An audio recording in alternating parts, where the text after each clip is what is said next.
بسم اللہ الرحمن الرحیم۔ السلام علیکم ورحمۃ اللہ وبرکاتہ۔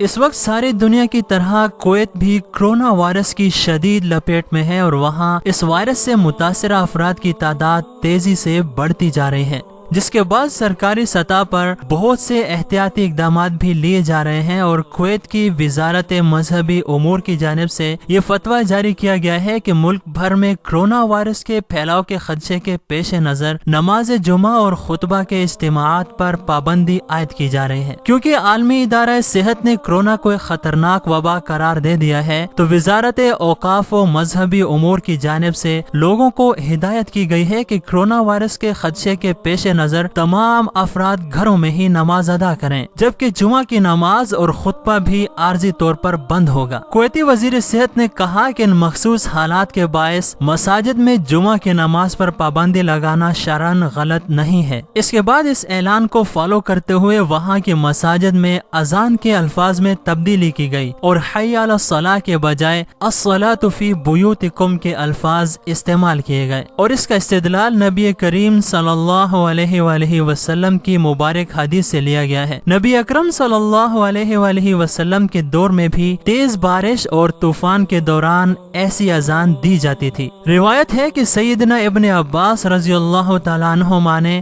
بارش والے دن اپنے مؤذن سے کہا کہ جب تم اذان میں اشہد ان محمد رسول اللہ کہو تو پھر حی علی الصلاۃ یعنی آؤ نماز کی طرف نہ کہو، بلکہ الصلاۃ فی بیوتکم کہو یعنی اپنے گھروں میں نماز پڑھو۔ لیکن لوگوں نے اس پر تعجب کا اظہار کیا تو انہوں نے فرمایا کہ یہ کام اس ہستی یعنی اللہ کے رسول صلی اللہ علیہ وآلہ وسلم نے کیا ہے جو مجھ سے بہت بہتر ہیں بلکہ بہترین ہیں۔ بے شک جمعہ لازم ہے، لیکن یقیناً میں نے یہ بات بھی ناپسند کی کہ تم کو باہر نکالوں اور پھر تم مٹی اور کیچڑ میں چل کر آؤ۔